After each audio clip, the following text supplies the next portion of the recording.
So good morning, ma'am. I am Samantha Giltano from BSN 13C, and I'm going to return demonstrate to you on how to assess for the Glasgow Coma Scale and reaction level scale.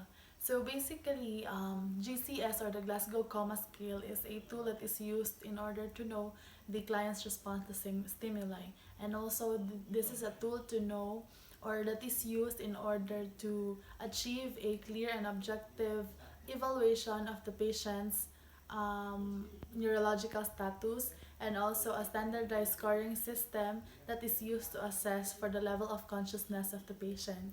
So there are three aspects of patient's behavior. First is the eye opening, second is the verbal response, and also third is the third for the motor responses. So first things first is to check for the doctor's order in order to assess or to check for the patient's neuro vital signs in order to have the GCS scoring sheet to be checked in order to know later on that we are performing the right procedure to the right patient. So after checking for the doctor's order and the neuro vital signs of the patient, we need to perform hand washing in order to deter the spread of microorganism and to avoid contamination and spreading the bacteria from one another, because we are going to perform or we're going to interact with the client. And then after that, is we are going to prepare for the necessary equipment that we are gonna be needing from the assessment. So we're going to have the sphygmomanometer for the vital signs and for getting the blood pressure, the pen light, and also the gloves. So we need to prepare those equipment before going to the client in order to save time and energy. So we have here the things that are needed to save time and energy before going to the patient for the GCS assessment, and these are sphygmomanometer, stethoscope, thermometer, pen light, gloves, and also the alcohol sanitizer.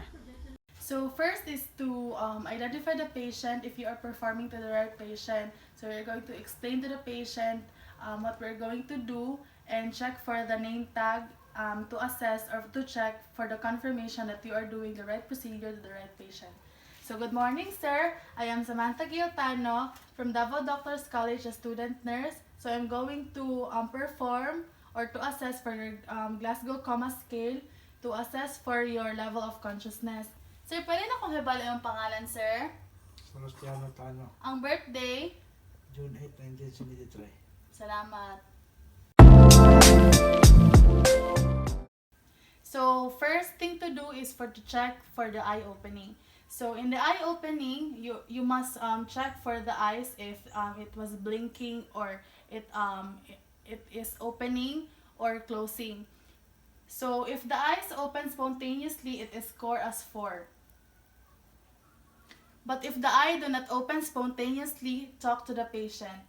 Morning, sir. Kumusta tong pamati karon, sir? So if the client does not respond to sound, so check for the client's pain stimulus. So if the client responds to pain, it was scored as 2.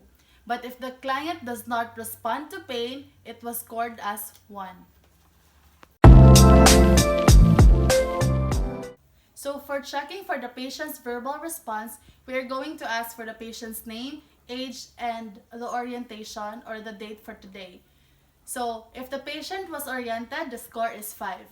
Sir, good morning, sir. Pwede na ko mahibalaan ang imong pangalan, edad, o unsa ta nga adlaw karon? Sebastiano Tano, Edad. 47 years old. Unsa na adlaw karon, sir? August 8, 2021. So, but if the patient appears to be confused, it was scored as 4. So, we're going to ask for the patient's name, age, and what is the day today. Sir, pwede na ko may balaan sa tanga adlaw karon, imong pangalan o imong edad? Ano sa adlaw ron? But if the patient answers in appropriate words, it was scored as 2. Sir, pwede na ko may balang pangalan, edad, unsa tang adlaw karon? Ay, ito ang tos Davao. Duha na og anak.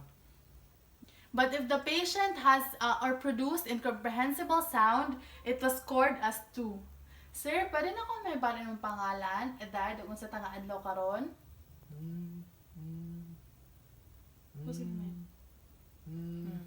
And lastly, but if the patient has no response at all, it was scored as 1.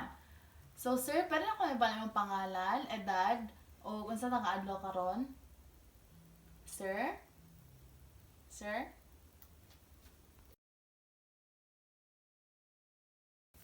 So, for the third aspects of the patient's behavior, which is the motor response, we will check for the patient's level of commands to know his best motor responses. So, first, if the patient obeys the command, it was scored as 6. Sir, pwede na to masaka imong right hand. Masaka ni mo isa ka kamot. Ang tiil nimo, sir. Thank you. But if the patient does not obey the command but localizes pain and also withdraws to pain, the score will be 4.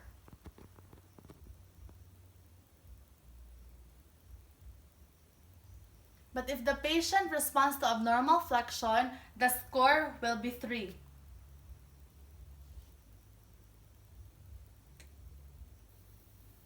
But if the patient responds with abnormal extension to pain, the score will be 2.